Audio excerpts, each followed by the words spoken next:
Hi, and welcome to Think Tech Hawaii. My name is Kim Lau, and my new show is called Hawaii Rising. The focus of this show will be on people helping people to develop the economy as well as the community, because this is the only way that we'll be able to create a sustainable future for Hawaii. So let's talk about this topic a little more. As a parent, I know that other parents out there are spending tens of thousands of dollars a year to send their kids to school, be that private school or even preschool, or just plain childcare for their children. And working class people are working long hours and oftentimes multiple jobs to support the cost of living here in Hawaii. We're creating very intelligent and capable students, and these students often choose to go to the mainland for college and start their careers there. And what incentive do these young people have to return back to Hawaii? We have really poor job diversity. We have really low wages that can't compare with a lot of the things that they can get on the mainland. It's been cited that Hawaii is the sixth worst state in the US for STEM jobs, as well as we have a thin labor market, which means again that we have low job diversity. A lot of these topics seem very political. What can we as the average person do to change this, address these issues? We can't increase wages or increase job diversity. Yet there are things that we as individuals can do to change this, and that's what we're going to talk about here today. So today we have our guests. I'd like to go ahead and introduce Evan and Kari Leong, and two of their four children, Koko and Kyndra. Welcome to the show. Thank you for being here. You can look this way. Look at her. So we like to talk about what we can do as individual contributors to change and make Hawaii more sustainable for our future. So Evan and Kari are not only business owners, but they're also community contributors. They're very involved in community and community development programs, and they're also entrepreneurs, and they pass this on to their children. So let's talk a little bit first about what you do for community development, or talk about yourselves. Go ahead, Kari. Well, we were really fortunate, about a decade ago, just after having Koko, we had the opportunity to do Greater Good Radio, where we were able to capture life lessons and messages from business and community leaders in Hawaii. And one thing that they told us was, it's very important that while you're trying to figure out who you are and climb the corporate ladder, to always remember the community, because if you can give back to the community, it also supports what you're doing business-wise. So from that, Evan and I use that as a stepping stone to try and take upon ourselves to get involved in the community and help it prosper by giving our time as well as finances, anything that we can. And we try to impress this upon our kids with giving as much as they can. Every year, at the end of the year, they have to figure out, based on a percentage, how much they are willing to give of their allowance to a charity of their choice. That's excellent. So how much do you guys give? And which charity have you picked this last year? Well, I took $19 out of my allowance, which is about 1 month's worth, and I'm giving it to my school for financial aid, I think. Fantastic. How about you, Kyndra? This year I did homeless and church. Nice. And I donate $5 to church. $5 to church. $5 to church, and $5 to the yeah, $5 to homeless. And that's fantastic life lessons to teach and learn as children. Great job, guys. And you guys are also involved in some other community organizations. Did you want to talk about those other organizations? Such as Kokua.org, maybe? Sure. So Koko.org is something that we started a number of years ago that came about after we did Greater Good Radio, which is a similar focus to what you're doing today. Basically, it was a radio show that was designed to get business people to give back to the community. And we did that by interviewing, a lot of highly successful people and finding out kind of how they did that. Koko.org came about because we would basically convince people to do it, and then they'd be like, okay, what do I do now? Or how do I go and get involved? I don't have a network, I don't know anything about this, our company has no program, what do we do? So that was more or less built around trying to group up people from different industry sectors and get them opportunities to collaborate with each other in order to solve problems. And like you've said, a lot of the problem is not people actually stepping up or rising to the occasion to want to make a difference, but people actually finding that connection after they realize that they want to make a difference. Do you have any suggestions on how people can make those connections? I don't know. I mean, I think you just got to go out and do it. There's a real big difference between someone who leads and someone who follows. Right. If you are a leader, I mean, those people just kind of rise to the top. Last week, was it last week or? Yeah, it was last week. I went to the Walter Dodds talk Right. at the were you there? No. Japanese Chamber. We talked about it. He always talks about at First Hawaiian Bank they have two tracks, right? One is the community track and the other is the professional track. And if you don't go up both, then you're going to stop somewhere mid-tier. And that's fine if that's all you want to do, but if you want to reach the higher levels of the organization, you have to go up the community track as well. Right. So there are people like that that are implementing those types of programs. I think they probably are a little bit more formal on it, but for people that want to get involved, it's pretty simple. You just go out there and go and do something. So I think the message there is just go out there and do something. You have the heart and the mind, and you just have to not wait around. Just go ahead and do it. Right? Because like you, at your firm, right, you implemented a community program, Right.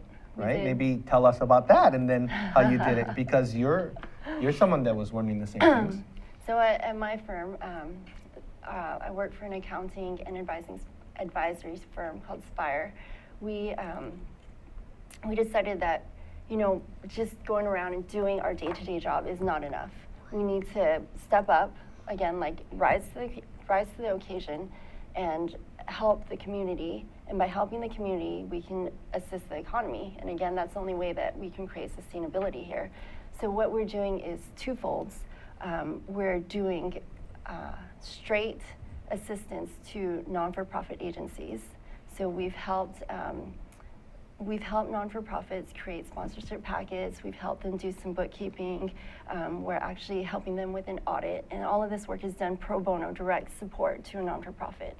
And the second part of our program is where our company gives to a company, an actual local organization here. And we would give our time because we find that it's value added, because this is a skill set that we already have, finance or accounting or consulting, and it's an easy thing for us to do. And so we would help a for-profit company, but in return that for-profit company would provide donations to a non-for-profit. So in both those ways, we're helping a non-for-profit as well as a for-profit, but also assisting towards the local economy. So who set up that program for you? Actually, Evan here helped us No, develop that program. not really. I mean, you set it up, right? Correct. And you did the work. Correct. So on your own question, what did you have to do to go out and find these things? And That's true. just do You it? have to have the thought of mind and just go out there and do it, and not be afraid, and not wait, because people come back from an inspiring speech like the Walter Dodds thing, and they say, oh, what a great speech, we can do all these great things, we can think about it tomorrow. Mm-hmm. And then they never do it, right? But I think one of the problems occurs is that people want to, they don't know how to. They feel like I have nothing to offer. But people have so many talents and skills, and if they actually sit down and think about all of the strengths that they have, there are many organizations that would benefit from that skill. Whether it's art, there's a lot of schools who would benefit from, someone sitting down and spending time with some children in the public school and just teach them how to draw, or read a book to them after school. That's a skill. Tutoring them. That's all volunteer work, and you're giving back to the community in a way that you can. And that's exactly what you folks did with your accounting firm. Yeah, that's, it's what skills, what marketable skills do you have as a person? Everyone has a skill, and just find somewhere that you can apply that kind of skill. Very Right. true. And a lot of people do things, right? So if you're coaching your little league team, or you're involved with your church, or you're doing something for the school, then that's all community work. Right. Whether you're a leadership in those positions is a different story, right? So if you're looking at kind of the professional development that you can get by being involved with community activities, then it's typically a community organization where you take a leadership position, you take initiative, and you go and make it happen. And this is especially good for younger people. I'm talking like under 35 years old, and also for anyone who feels like they can do more, but they're not getting the opportunity. Because community organizations need help. People that step up are sorely, they are definitely utilized as much as they can. And that's where you start developing, more skills. Because people can quit in a volunteer organization. You can't treat them like you do in a professional situation. They can just quit. Right. So, again, that's a great message to show that everyday people can step up, and there's things that you can do to affect change in your own community. And that's a big thing, just to go out there and do something. If not, and this is great, we're just talking about it, just talking about it gets other people talking about it, and hopefully they'll go out and do something. Mm-hmm. But you guys aren't just community activists. You guys also are business owners as well as entrepreneurs. Do you guys want to talk about some of your businesses? Why don't you tell me about your business, Coco Boy? So we started this new business, and our product is the Menihuni mounts. It replaces all the GoPro mounts with just one. And what else do you guys do? So can you demo how this thing works? Sure, so it has a GoPro mount, and so you can put up your GoPro. It can become a selfie stick, a low profile. It can be clipped to the hat. So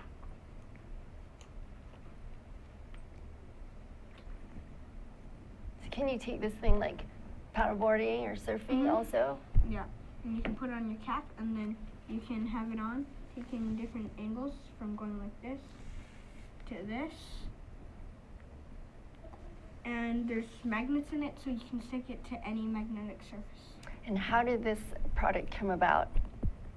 Well, we like to go surfing and paddling and stuff, and we first had those other GoPro mounts, and they were kind of annoying because we would wear the head strap, so sometimes a little floppy. Yeah, and sometimes it would give us headaches.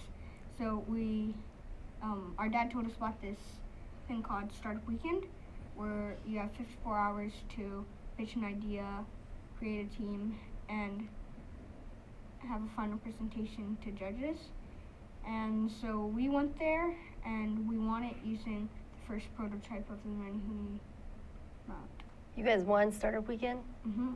That's pretty amazing. I heard you were the youngest team ever, right, to win Startup Weekend? Is that correct? Yes. And you went international too? Yeah, and we got second in the world. That's huge. Pretty big step. So what are you doing with your prototype now? So now we're going to do a Kickstarter that's going to launch very soon. This week? Yeah, this.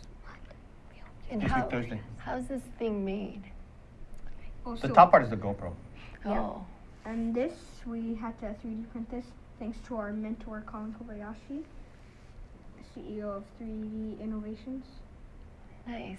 So the mount was also created so that you can add a third-party attachment. You can attach your cellular phone, a camera light, and anything that is a recording device. So it's hands-free. You can vlog, you can blog, you can take selfies, group photos. You can record a conference from the corner of the room. As long as it's a thin surface, you can use the attachment where you can put the back of the mount on. That's pretty amazing. So we're going to go to a quick commercial break, but let's talk about your product and your YouTube channel, right? Menihunis.com. When we return, we'll take a quick break right now. Thank you. Aloha, I'm Kaui Lucas, host of Hawaii is My Mainland, here on Think Tech Hawaii every Friday at 3 p.m.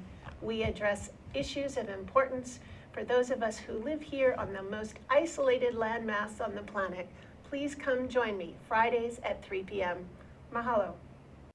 Okay, I'm Jay Fidel, that's Ray Starling. We co-host a show called Hawaii, the State of Clean Energy, every Wednesday, 4 to 5 p.m. It's really interesting. You know, Ray has a way of unzipping these guys. He asks them these questions and all this stuff tumbles out, and we find out stuff we would never know about without Ray's questions. Thank you, Ray. You're welcome, Jay. I'm very pleased to be your Ed McMahon every Wednesday at 4 o'clock here on the internet. So you can join us and see what's happening in the energy world, and there is a lot going on. So join us every Wednesday at 4 o'clock. Yeah, come around, be energized right here on Think Tech. Aloha. Aloha, my name is Justine Espiritu, and I am the co-host of Hawaii Farmers Series.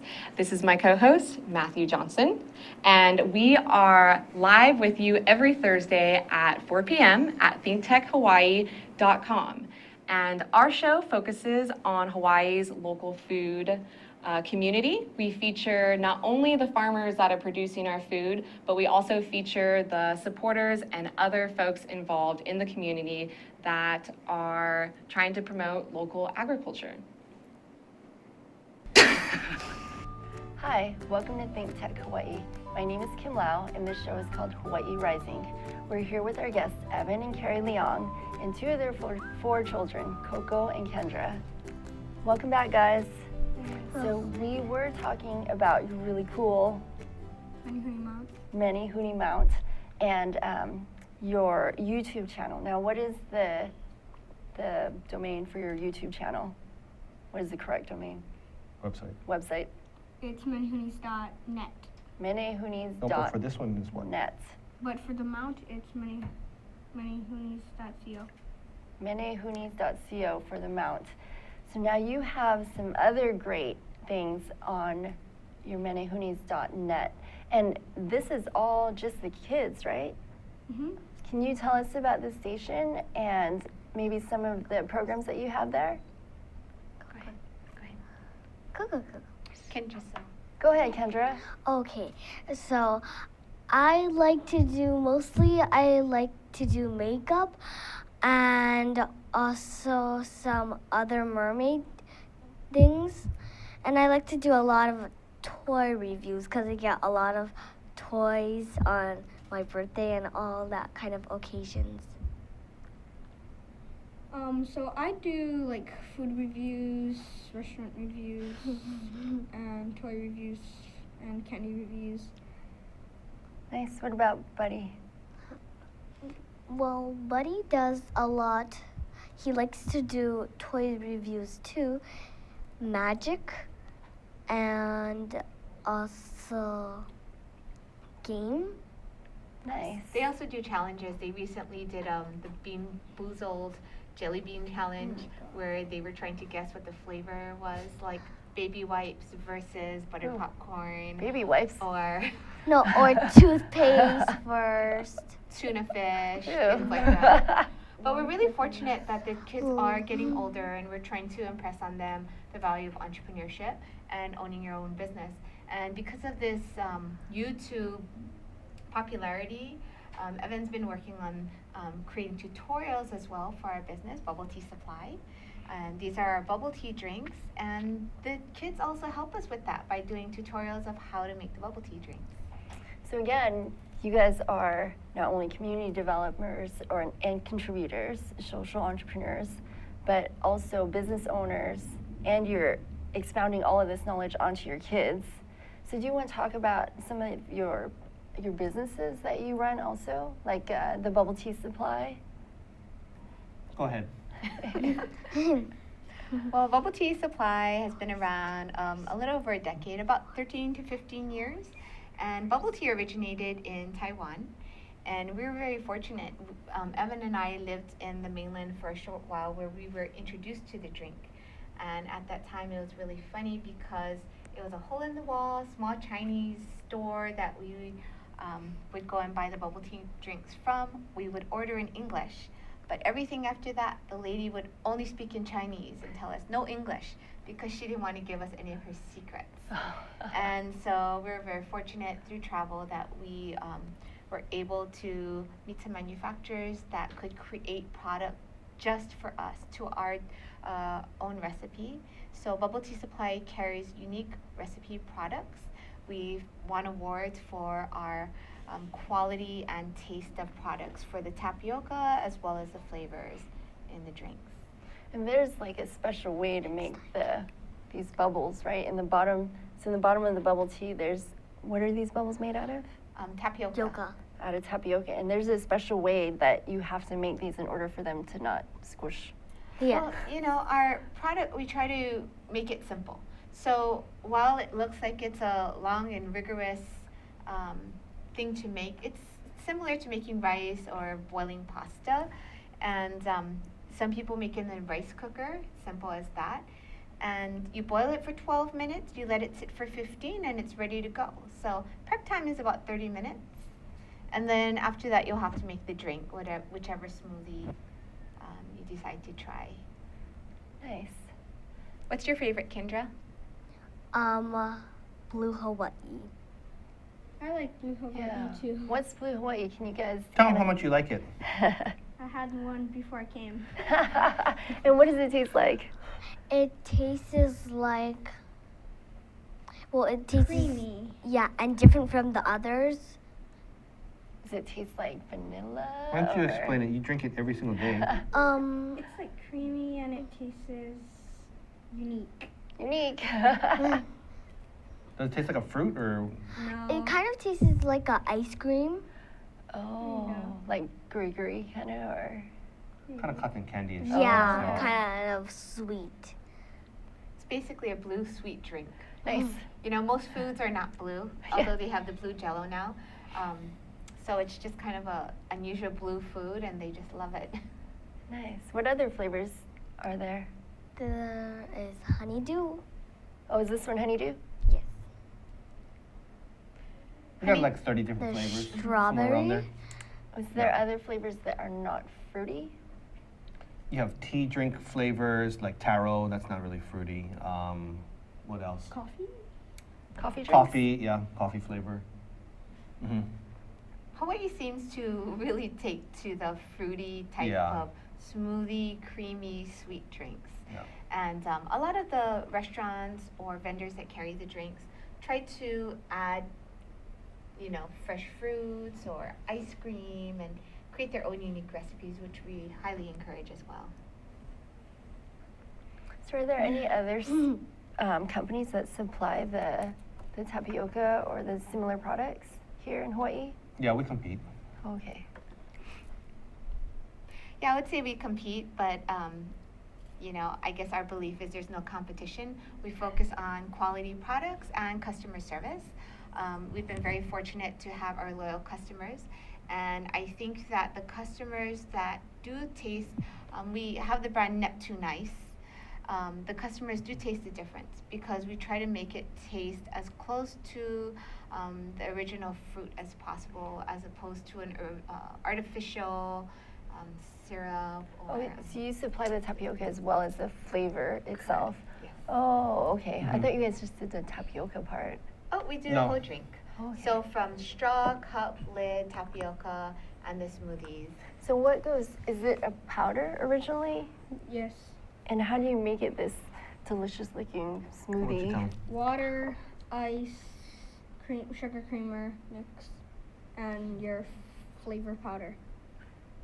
Nice. So how do you actually make it?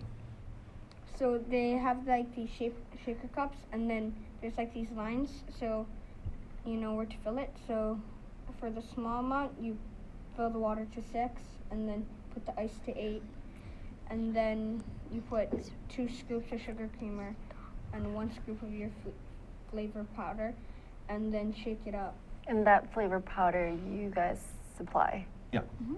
as well as the tapioca. That's Or- what our secret Yeah. ingredient is, which sets us apart from our competitors. Yeah, the other thing that's going to set us apart is that since this comes from Asia, the typical Asian manufacturer likes to just put cheapy ingredients and sell stuff cheap. So Like for us, we sell this in a kilogram, which is 2.2 pounds. We'll make about 40-something servings in that kilogram, whereas the competition might make 20 servings. Tapioca, it cooks in half the time, and it lasts twice as long as chewy. Because I don't know if you've ever gone and tapioca's kind of junk, then Yeah. that's probably a junker tapioca. Not your Right. stuff. Only No, if the it's best junk, of it's the not ours. best. And that was Bubble Tea Supply and Neptune Ice. Yeah, so bubbleteasupply.biz or .com, either or. Mhm.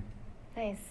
And do you have any other business ventures that you guys kind of dabble in as well? Just depends on the week. We have a lot of different things, yeah. Well, Evan, does a lot of ocean sports, and that's where he gets the kids involved. And that's pretty much how the Mini Huni Mount evolved, because they spend a lot of time in the water, and he takes them surfing. He has Daddy Surf Camp every August when Mom's teaching and everyone else is off school.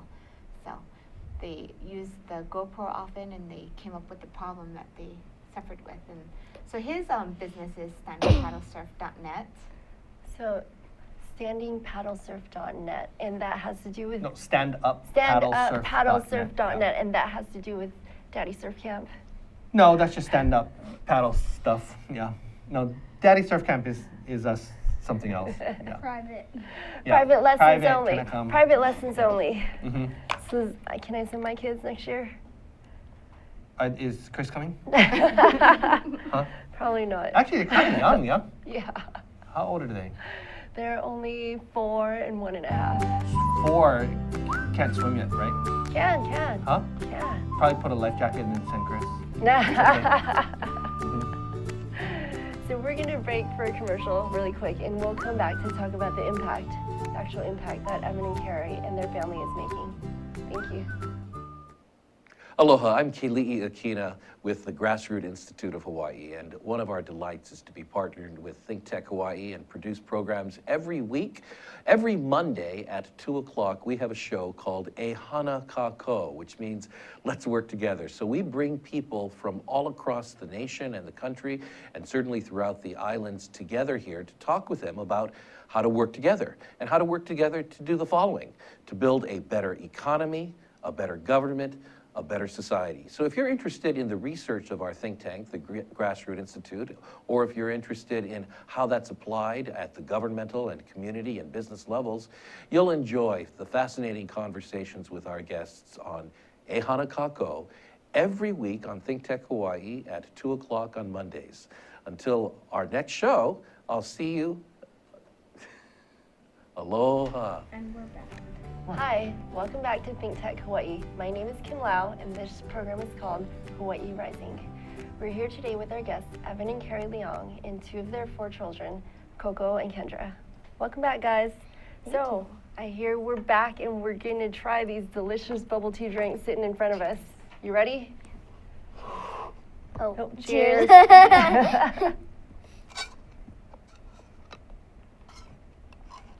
Delicious.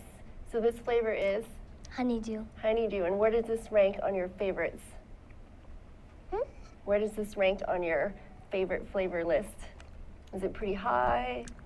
Medium? Kind of medium. Kind of medium. It's kind of delicious though still. Yeah, it's kind of sweet.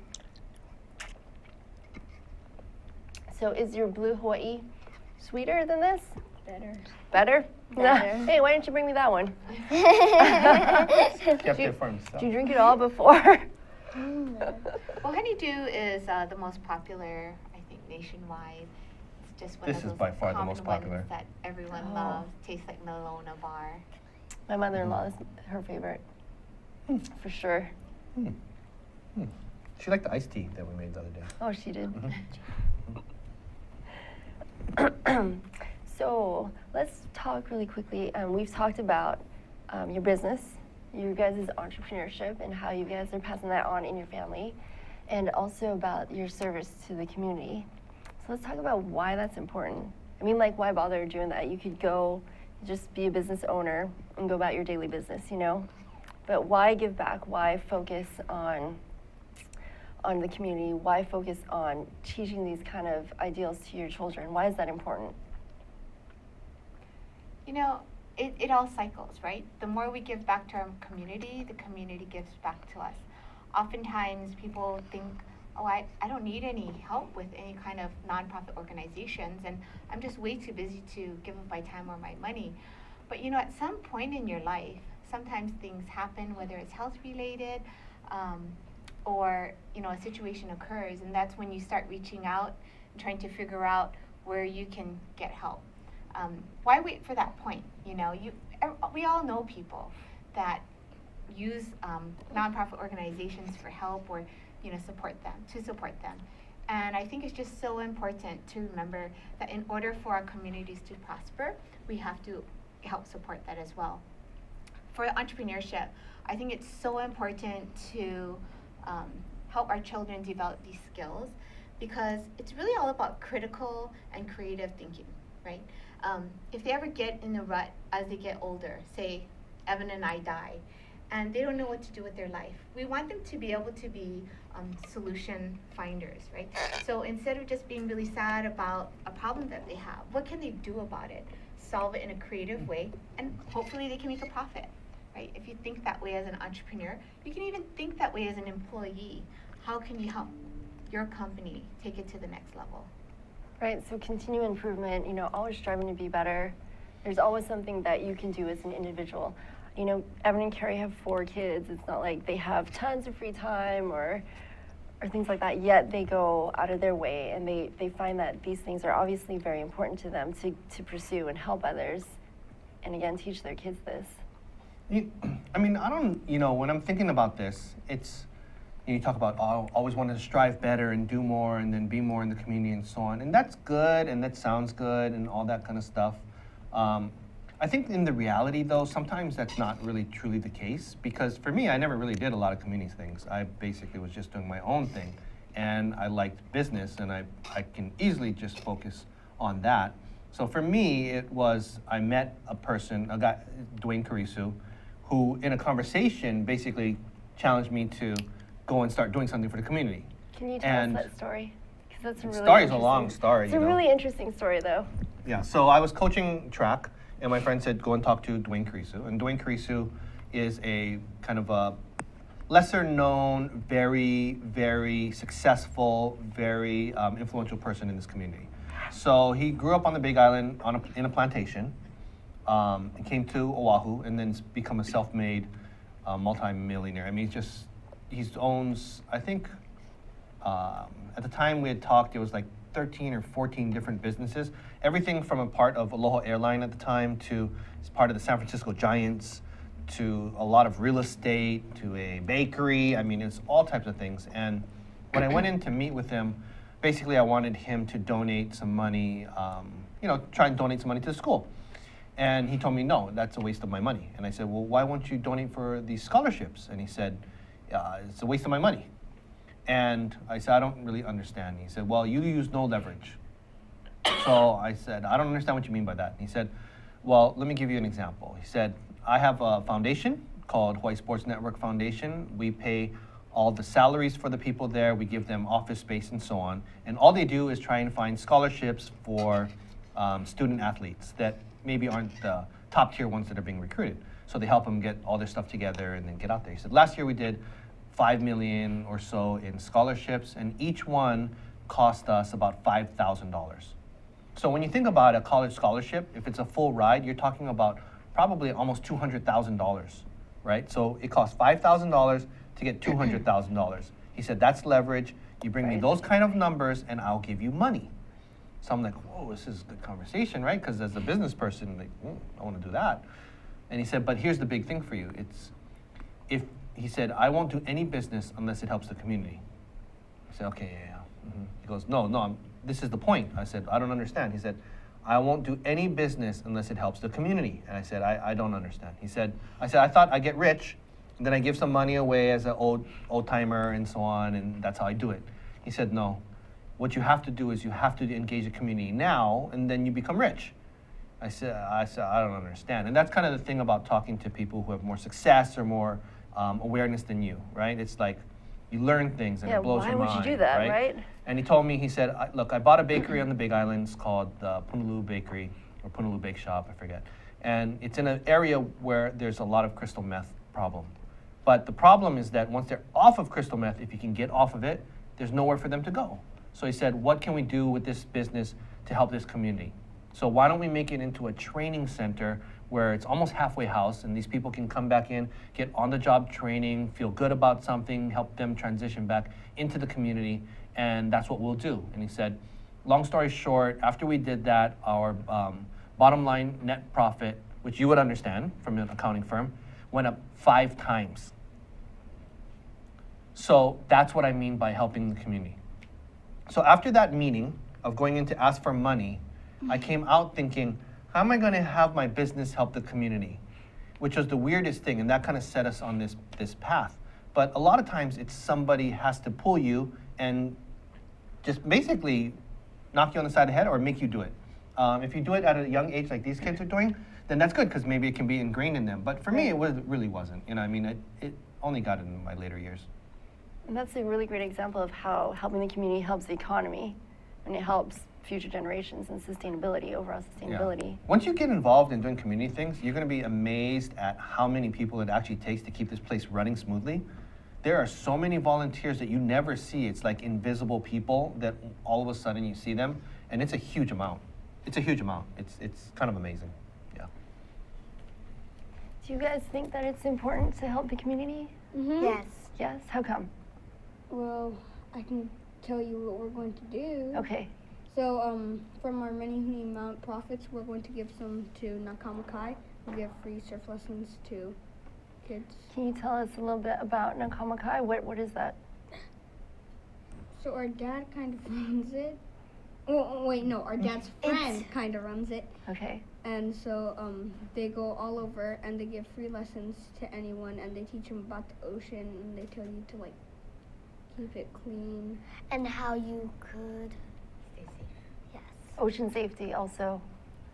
So that's a great thing, investing in the community, the environment as well. And we're teaching children about perpetuating the environment and ocean safety. It's huge. So you're going to give some of your profits from your Menehune mount To Nakamakai. to Nakamakai. And did you think of this by yourself, or was that your own idea? Kinda. Yes. Yeah, because you guys believe that giving back to the community is important. Yes. Yeah. Great, that's a great That's a great one-word example. answer. Yes, yes. I guess that suffices. That's a great example. You don't have anything else to say? No. Another one-word answer. Man, you are just so talkative. Thanks. So how about your classmates? Are their parents teaching them these kind of values, or do they join you in these kind of ventures, or do they maybe have their own type of ventures like this? Nope. We haven't invited them in any way, but you know, we're very fortunate that they're very supportive. When they were in the global startup battle, their classmates as well as the families were very supportive by making sure they voted every single day, which took them to the second place when A little in bit the tired. world. Thank you. No, we did invite them for the startup weekend, but we couldn't coordinate it. Oh, They that's couldn't true. come. But Yeah. it's very unique that you guys are such budding entrepreneurs at such a young age, maybe compared to other kids your age. Yeah, where'd you come up with those great ideas? You mean the Menehune mount? No, like all these entrepreneurial things. Good job. Yeah. Obviously, somebody's teaching you the right stuff. Good job. Thanks. Do you find that that's valuable information? Do you feel like you've got maybe an advantage in like not just to your classmates, but in society in general? You know, do you think that this is going to help you go places in the long run? Yes. And how come? Why is that? Because I don't want to be the guy who works for someone. Good answer. You don't want to be working for the man for the rest of your life, huh? Yeah, so what are you gonna do?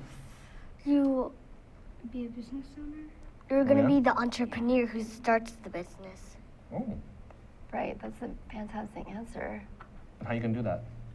Unless our Menehune mount goes huge and we just become millionaires. Then what? Then you quit? Yeah, I'll quit. To take all the money. But you're going to give a great amount of profits to Nakamakai, right? Okay. That's That was fantastic. like a great dissertation. Is there anything else that you guys would like to add? Was why entrepreneurship and community development is important? What's your words of wisdom, son? Oh, Yes, closing words of wisdom for today. Elder to share. Or, so I or can maybe learn. maybe your goals for the future, that's to become entrepreneurs yourself. Yes, sure. Man, you're not a, Work hard. you're Coco, a what- hard what- guest as to an have, Work hard son. too. As an entrepreneur, sure, what's your so company hard. already called, Coco? I don't know. Come on, tell her. Tell her the name of your company, you said. Yes, please share with us, Coco. What's the Okay, name I'll of let your Kyndra future tell her. company? What? Strawberry. Strawberry. And why are we going to call it Strawberry? Because of apple. Oh. He wants to become a millionaire like Apple. So he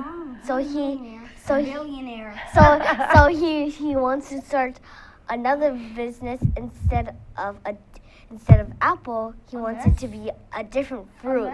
Oh, or a different store. And change the name. Very catchy, very catchy. Smart thinking there, guy.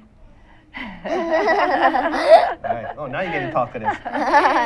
Is there any closing remarks? What you gonna do with from, Tim Cook then? Oh, he's out, totally out. dead No. by then. But Any would close? make the company big and great. Yes. Any closing remarks, Evan and Kari? No? Do you have closing remarks? No, I think, as we talked about, it's just really important to find your passion in life and see what you can give back to help others succeed as well while you're succeeding at the same time. Thank you.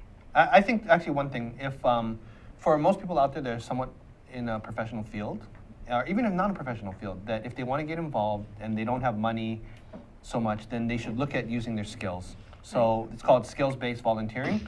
You're an accountant, you volunteer some accounting skills. You're a lawyer, you volunteer some lawyer skills, marketing, so on. Just find somewhere that can use it and do it. I think that you'll get a lot out of it. Thank you.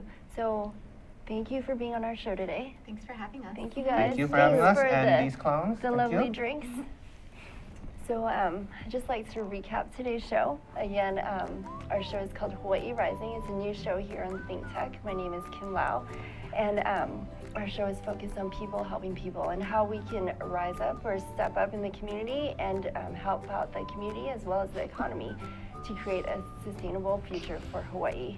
And if you have any comments or questions, you can contact us here at Think Tech. Thank you so much.